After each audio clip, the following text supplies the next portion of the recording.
Now I know what you're thinking. Hey Vic, is this really happening? Are you back for another season? Well, I'll answer those questions by simply saying, yeah, buddy! Welcome to the season premiere of the Comic Hero Show. I'm your host, Victor Nunley, and I am the Comic Hero. Well, here we are, season 2. And I'll promise I'll make this web series better than it's ever been. That means no more sensitive subjects, no more judgmental remarks, and no more putting others on blast. This will be a web series that everybody will enjoy. As you can see, I'm wearing a pink Comic Hero tee in observance of Breast Cancer Awareness Month. And I can assure you that this isn't the only episode where I'll be doing this. I'll be wearing a different tee and or polo every episode in October. So, with that in mind, if there's something about you that doesn't seem right, I strongly urge you to get checked out. You see, you don't have to be a woman to be diagnosed for breast cancer. Men can and have been diagnosed for breast cancer. Now, if you don't believe me, former Price is Right announcer Rod Roddy was diagnosed with breast cancer and lost his battle with it in 2003. And if that's not reason enough, then nothing is. You see, breast cancer, or any cancer at that matter, has no race, gender, denomination, creed, or age. It could be you. It could be a family member or a friend. That's why you need to get checked out. Now, in the last episode, I did away with the Victor Rant segment and started a new one called Comically Speaking. I want to start a new segment where I talk about positive things going on in the world. And the name of that segment is, What's Going On?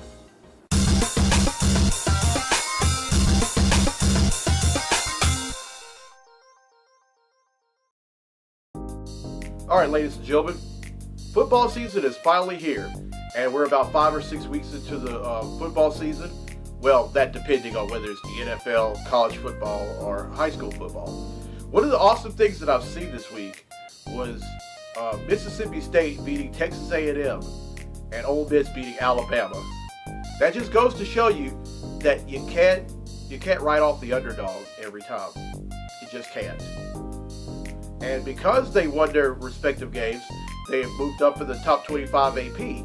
So that means that they're both tied for third on the top 25, right behind Florida State and Auburn. And the college that I'm a student at, ULM, unfortunately they lost their game against Arkansas State 28-14 on Saturday. But they're off to a great start. I mean, they're 3-2, 2-1 in the Sun Belt Conference, and they haven't had this good a start since the 1990s. And I just want to say, talents out. And this Saturday they play Kentucky in Lexington, and I think they can beat them. I think the defense is going to be great. The offense has some things they need to work on though, but it's still going to be great. You can't just write off somebody. You can't, like I said, you can't write the underdog off all the time. You just can't. I mean, a perfect example of that is when ULM beat Arkansas in 2012. And when Appalachian State, who was also in the Sun Belt Conference with ULM, beat Michigan in 2007. So you just can't. You can't just go against the underdog every time. Oh, and in the NFL, my New Orleans Saints aren't doing well this season. However, they did win their first game of the season. Well, their second game of the season, rather, yesterday against the Tampa Bay Buccaneers in overtime, thanks to a touchdown run by running back Kyrie Robinson. And for all the Dallas Cowboy fans out there, to all the Saints fans, to all my fellow Saints fans, I have to bring this up because there are Cowboys fans out here in this part of Louisiana, just like there are Saints fans. The Dallas Cowboys also won in overtime against the Houston Texans thanks to a field goal by kicker Dan Bailey. And they're out to a 4-1 start. So, and not only are there Cowboys fans here in the area, I also have Cowboys fans in my family. Okay.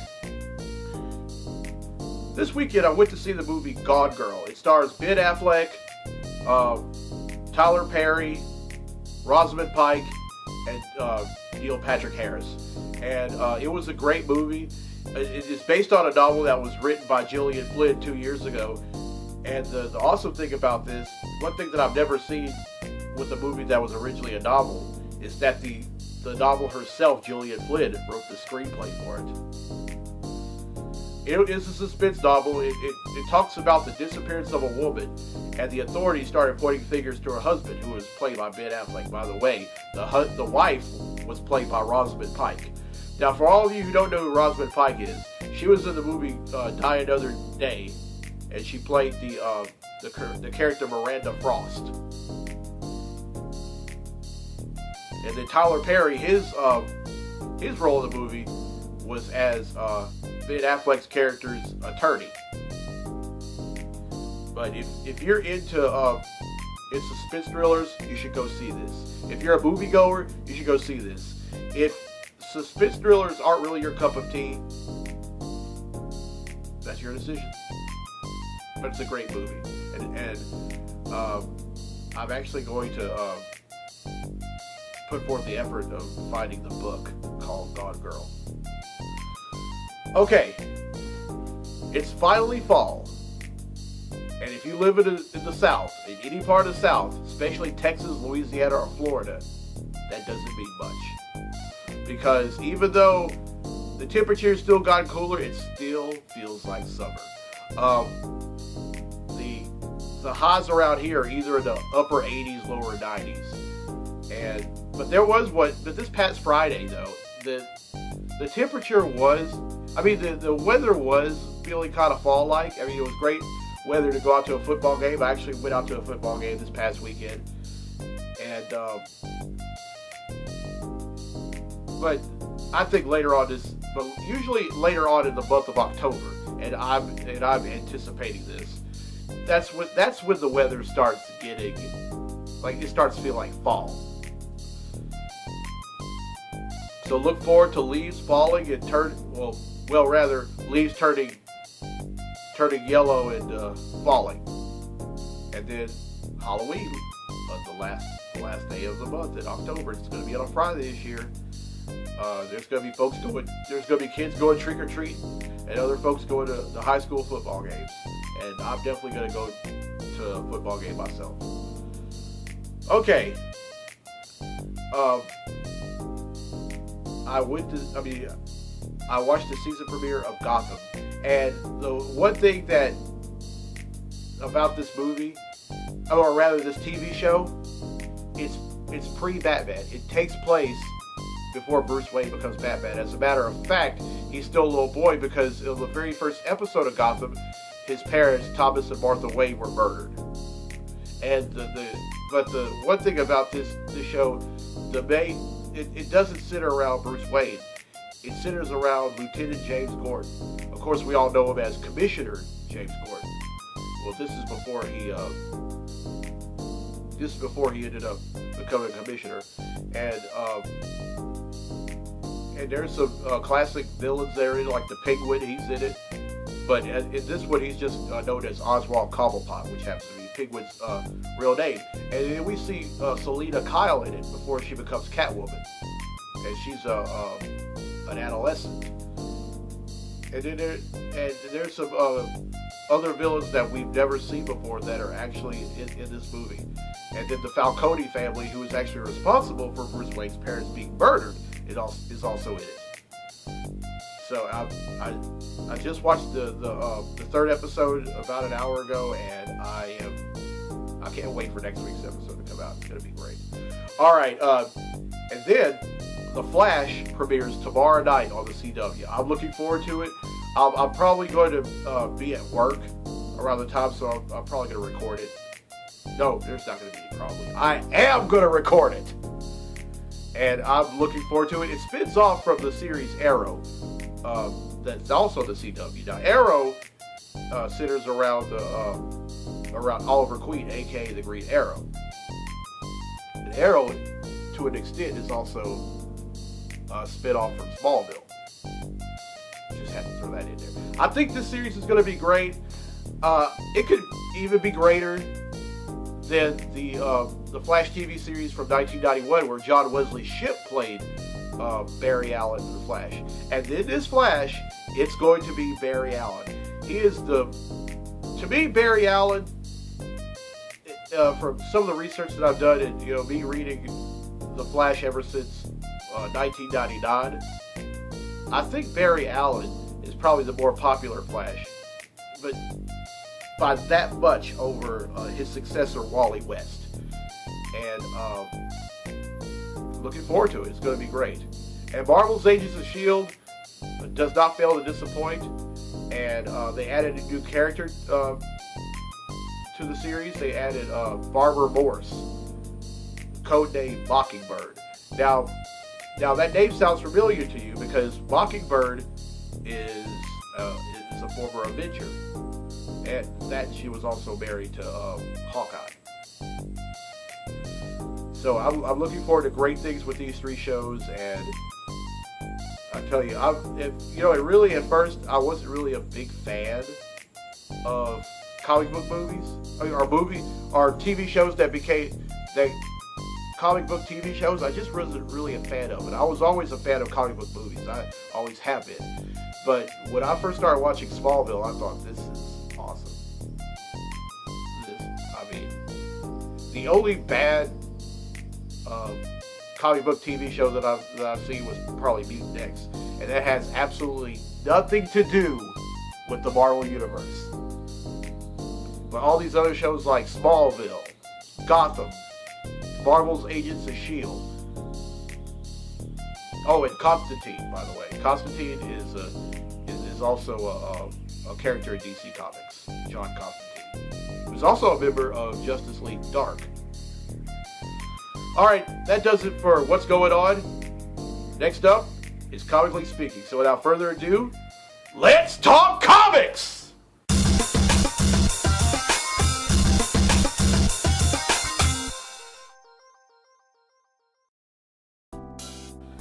Alright, as promised, I'm going to talk about the Last Will and Testament of Charles Xavier. I promised I would talk about that in the last episode.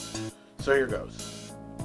Well, we find out in the Last Will and Testament, as it actually came in the form of a recording, a holographic recording that Professor X had made for the X-Men in the event of his passing. So here's what happened. We find out that Professor X was actually married to whom? Raven Darkhold, aka Mystique. So that would make Nightcrawler Professor X's stepson. And it was during this time that Professor X had detected via Cerebro a mutant in Newberry, South Carolina. And his name was Matthew Malloy. He was I think he was about 6 or 7 years old. And we find out that so whenever Professor X detects a mutant, either he goes down there or the X-Men goes there.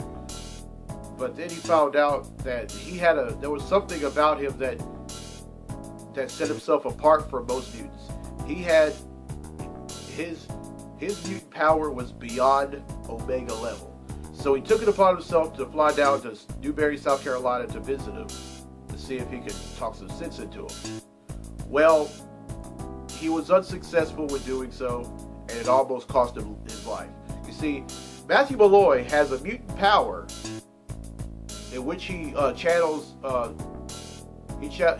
some kind of energy from a parallel dimension, and this energy can pretty much kill anyone. It can kill anyone. It can wipe out an entire city.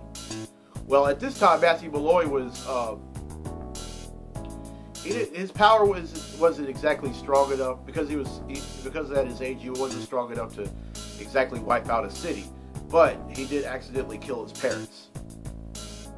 Well, Professor X actually goes down to see him, and he tries to get into his mind to prevent him from using his powers again because it was either that or he'd have to kill him. And Professor X. And one thing about Professor X, killing a mutant or killing any living thing is a no-no. So he decides to put blocks around tries to get him to stopped using his mutant powers by dampening his mind to the point where he can't use his powers. Well, he becomes unsuccessful, and time had passed, and then he ended up coming back and created a 6 or 7 year old avatar of himself, whose name was Charlie, and then all of a sudden he wasn't afraid of him. Matthew wasn't afraid of Professor X, and he ended up putting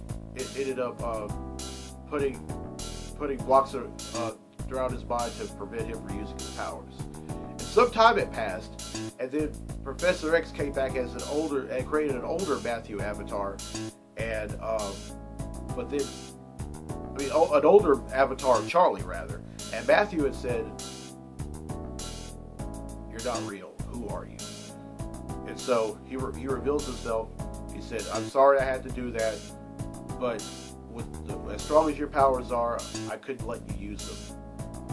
And he says, "Okay, thank you so much. I didn't want to hurt anyone." And then that was the last time that he saw him. And keep in mind, Professor X was killed by Cyclops, who was under the influence of the Phoenix Force in Avengers vs. X-Men back in 2012. And after hearing about that, then Cyclops is angry. I mean, he's angry. He's an all holier than thou kind of person now. He's not like a carbon copy of Professor X, not since House of M. But anyway, he ends up going. But the last thing that was said on there was that he wanted Cyclops, Wolverine, and Rachel Summers, who happens to be Cyclops and Jean Grey's daughter from an alternate timeline, to go back to Newberry, South Carolina, and visit with Matthew. So they're about to head down there, but S.H.I.E.L.D. found out about him first, because in the beginning of Uncanny X-Men number 23 or 24, one of the two, we find out that he pretty much wiped out all of Newberry, South Carolina. He was the only thing that was left living. And then all of a sudden, a S.H.I.E.L.D. helicarrier rather ends up coming, and then he said, S.H.I.E.L.D. director Maria Hill said, "X-Men, we're not here to arrest you. We need your help." And that's how Uncanny X-Men number 26 ended. Okay, now Superman Doomed. Here's how it ended. Superman pretty much gave into the Doomsday virus that was inside of him, and he became Super Doom. And he went after Brainiac to stop him from taking every life on Earth. Well, Brainiac, as soon as he gets on Brainiac's ship, Brainiac gets into his mind and tries to convince him that he's not trying to kill him, that he's not trying to kill people on Earth. But Superman isn't buying it.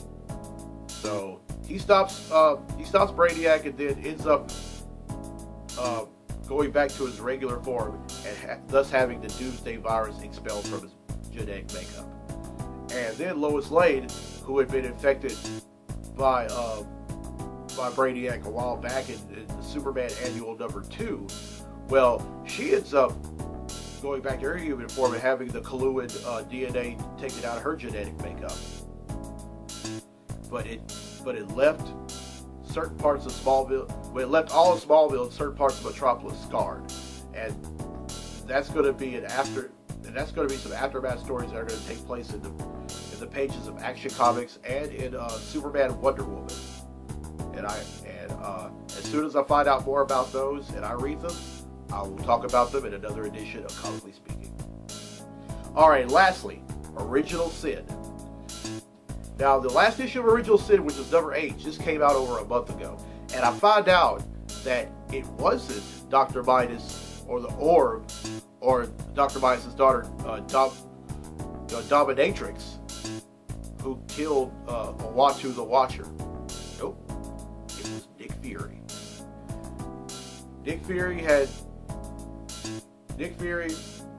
understood that there was a lot of things that happened in the the Marvel universe that Uatu the Watcher knew about. But here's the thing about Nick Fury: he wants to know about those things too. So he ends up capping the Watcher, ends up ripping out one of his eyes, and then Dr. Midas, Dominatrix, and the Orb end up arriving on the moon, and then they end up ripping out the other eye of the Watcher, and then stealing the other one from Nick Fury, and then blowing up Uatu's strong compound on the moon. So that's how Original Sin really got started. But then it ended with all of Marvel's heroes that were all planted to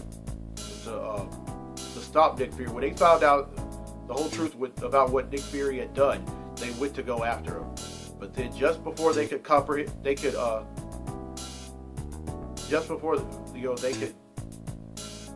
a hold of him or apprehend him, he blew up a portion of the moon along with him and Uatu's dead corpse. Now, come on, it's Nick Fury. Did he really die? Of course not. He somehow merged with what was left of Uatu, so now Nick Fury is the new Watcher. And there's a whole bunch of ramifications from Original Sin.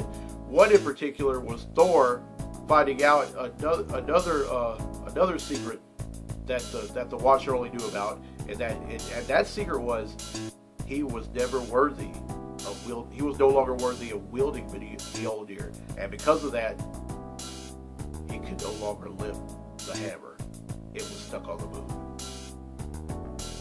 Alright, that does it for Comically Speaking. So, this is your favorite part in Bonds 2. Let's get to the comics I bought this week. Comic books I bought this week.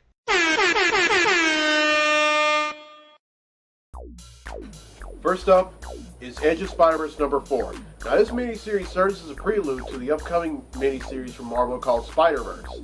And in this miniseries, all the characters that have from all over the Marvel universe, no matter what Earth they're from, have all united to go up against this one menace that even one of them can take on alone. And so far in this miniseries, in the first one, Edge of Spider-Verse number 1, we see Spider-Man Noir. Now Spider-Man Noir, this is Peter Parker if he would have grown up in the or lived in the early 20th century. And in number 2, we see Spider-Woman. Now this is a parallel Earth where Gwen Stacy got bitten by the radioactive spider instead of Peter Parker. And in number 3, we see in Edge of Spider-Verse, we see Dr. Aaron Eggman, who is a scientist who ended up getting bitten by a radioactive spider, but instead of making a costume, he built a mechanical robot suit. And in this one, I don't know if this is Peter Parker from a parallel Earth, but I'll let you know in the next episode. Now, next up is one title, but different issue numbers, and the book is Uncanny Avengers, and the issue of Uncanny Avengers are Uncanny Avengers number 18, Uncanny Avengers number 19, number 20, excuse me, Uncanny Avengers number 21, Uncanny Avengers number 22, and Uncanny Avengers number 23. Now what's been going on in the pages of Uncanny Avengers are the Avengers are going up against the Apocalypse Twins. They went back in time to a time when Thor had misplaced his an axe he used to wield called Yarnbjorn, and they ended up stealing it and bringing it to the present day. And they've been trying to alter reality to the point where they have pretty much taken over the world. And it's up to the Uncanny Avengers to stop them, and Thor kind of feels guilty about allowing that to happen. But come on, it's the Uncanny Avengers. they have to stop him. All right, next up is Supergirl Futures End. Now, this is a tie-in to the current maxi series that's in the pages of DC Comics called DC Futures End. And the miniseries takes place 5 years from now. But a lot of things have happened. Supergirl, as you can tell, is a cyborg Supergirl. And you can see also on the cover is Cyborg Superman.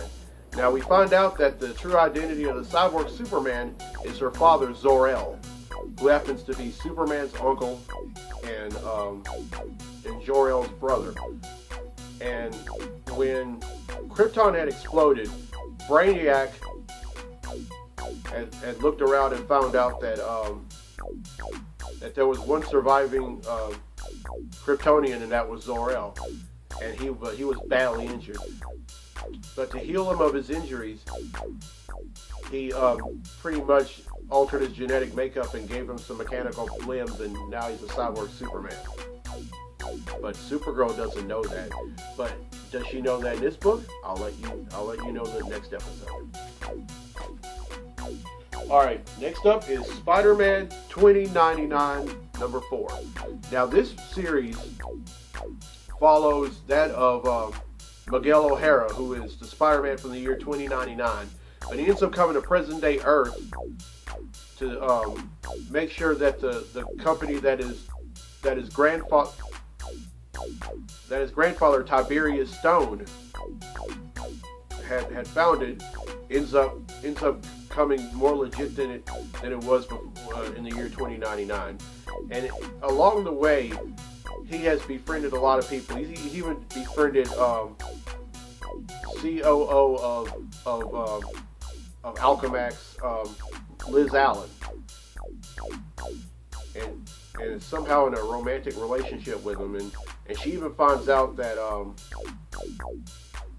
and she somehow finds out that Miguel is actually Spider-Man from the year 2099. But then he makes it seem that he's from the year 2099, but he's not Spider-Man. And then along the way he ends up back at trying to save his grandfather Tiberius Stone after they had been kidnapped by some terrorists overseas. And then the next thing you know, just as he's about to save him, he runs into Matt Gargan, aka the Scorpion. And if it wasn't bad enough then, he ends up running into some Spider Slayers. That's right, Spider Slayers.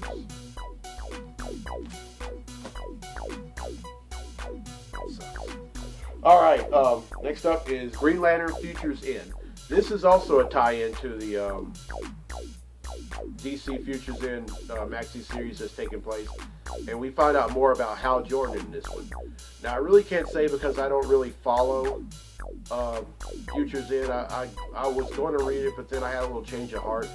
But I think it'd be great to find out what happens with some of the DC characters 5 years from now.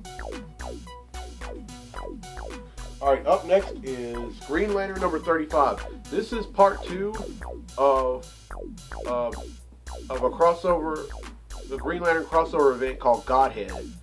And I haven't really read the part 1, which is the Green Lantern Godhead one-shot, but I will try to look for it this week, and I will let you know about it. Let's just say that, but what I can tell you though, is that it has to do with the Green Lantern Corps, the Red Lanterns, Kyle Rayner, the White Lantern, and the New Gods. Alright, up next is Justice League number 34. Now what's been going on in this book is that somehow Lex Luthor and Captain Cold have become members of the JLA. And they've been trying to apprehend a character. Well, actually, to tell this is to go all the way back to the Forever Evil miniseries. Now, excuse me. There was a character from the from the mirror image of from the parallel are named Power Ring, and his Power Ring is not like the Green Lanterns.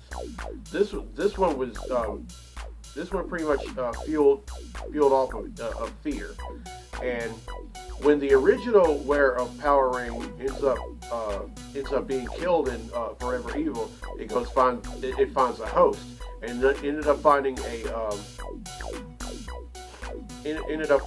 a person named Jessica Cruz, and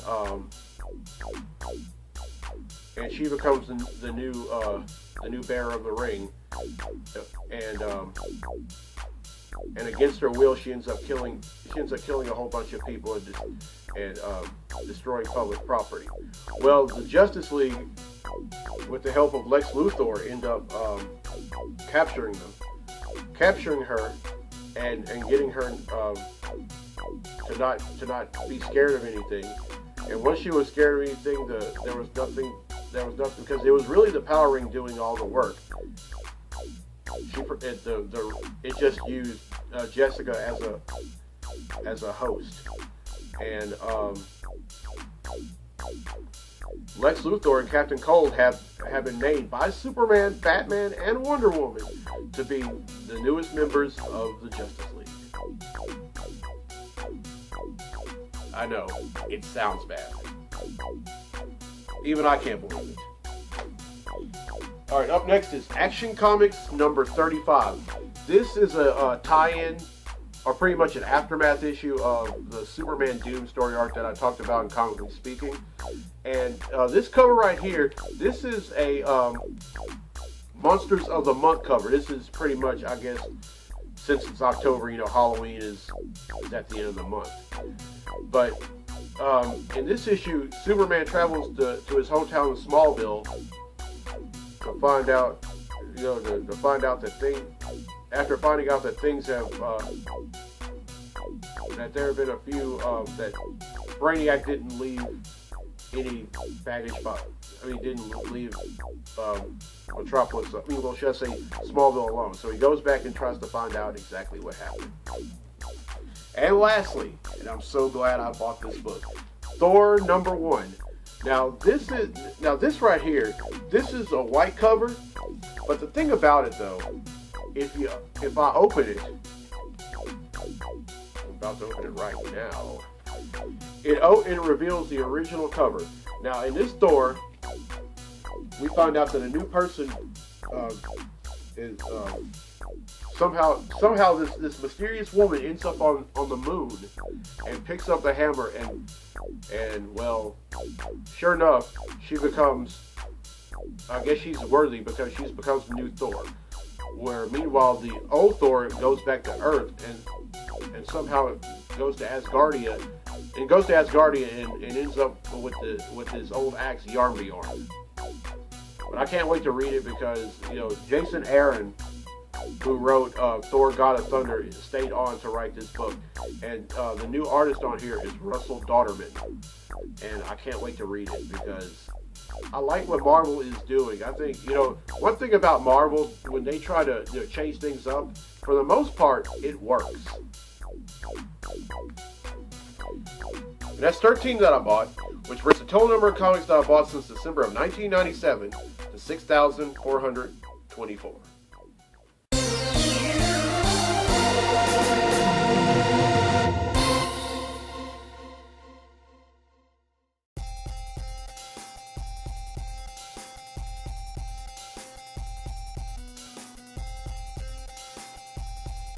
This is unlike any Thor book I have ever read, and I'm saying that in a good way because there's some awesome stuff going on in here.